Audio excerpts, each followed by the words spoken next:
భైరవ తన మనుషులతో అక్షయ ముందు మనం శివమణి దగ్గరకు వెళ్ళాల్సిన టైం దగ్గర పడుతుంది అని చెప్తూ ఉంటాడు. అవును, ఆ శివమణి దగ్గర పాములు కాపలా ఉంటాయి కదా అని చెప్పి భైరవ దగ్గర ఉండే మనుషులు భైరవను అడుగుతూ ఉంటే అక్షయ భయపడుతూ ఉంటుంది.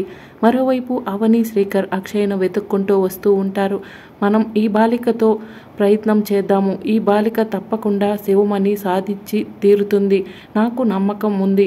అలా కానిచో ఆ విష సర్పాలు ఈ పాపను కాటివేస్తాయి అని భైరవ చెప్తూ ఉంటే అక్షయ భయపడుతూ ఉంటుంది. మరోవైపు అవని శ్రీకర్ అక్షయను వెతుక్కుంటూ వస్తూ ఉంటారు.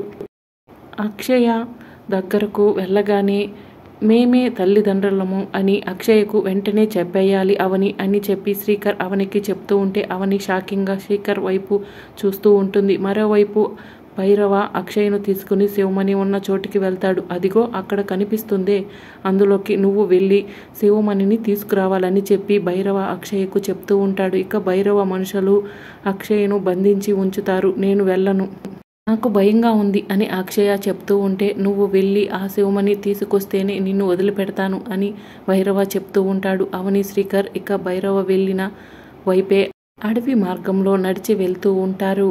వెళ్ళు అని చెప్పి భైరవ అక్షయ్ను అంటూ ఉంటాడు. మరి రాబోయే ఎపిసోడ్లో ఏం జరుగుతుందో తెలుసుకోవాలనుకుంటున్నారా? అయితే ఛానల్ని సబ్స్క్రైబ్ చేసుకోండి.